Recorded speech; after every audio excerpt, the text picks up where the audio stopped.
Patay ang tatlong hinihinalang karnaper matapos makipagbarilan umano sa mga pulis at tumutugis sa kanila dahil sa umano'y pagnanakaw ng taxi.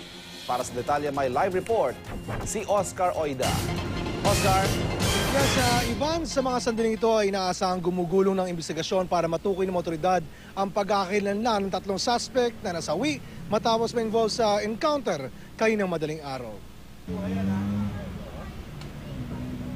Walang kawala sa karit ni kamatayan ng tatlong hinihinalang karnaper matapos makaengkwentro ang mga pulis pasado 1:00 ng madaling araw sa madilim na bahaging ito ng Mindanao Avenue Extension, Corner Belfast, Barangay Pasong Putik, Fairview, Quezon City. Ayon sa mga otoridad, una nang naitimbring nakaw ang taxi na sinasakyan ng mga suspect pasado 9:00 ng gabi. Mabiyaya ko ng sa Quezon Ave, papuntang Espanya, bandang Roosevelt, pumara sa akin yung isa, tapos may kasunod palang dalawa. Ngayon, pagdating ng mga ilang saglit sa dilim, nagdeklara na silang hold up. Wala na akong magawa kasi sinakal na ako ng tali sa leg. Tapos isa, tinutukan ako ng, ayaw kung ang tinutok sa akin, ay babariling kita. Hanggang sa makapunta kami ng Dapitan, malapit Banawe, doon ako, nilaglag. Pasado 12:00 ng ating gabi, naispatan ng mga nagpapatrulyang pulis ang taksing sinasakyan ng mga suspect. Binuntutan nila ito, pero pagsapit ng Mindanao Avenue Extension, tila nakahalata na umano ang mga suspect. Bali, hinabol na nang namataan yung taxi dito sa lugar na to habang umiikot yung mga detectives natin.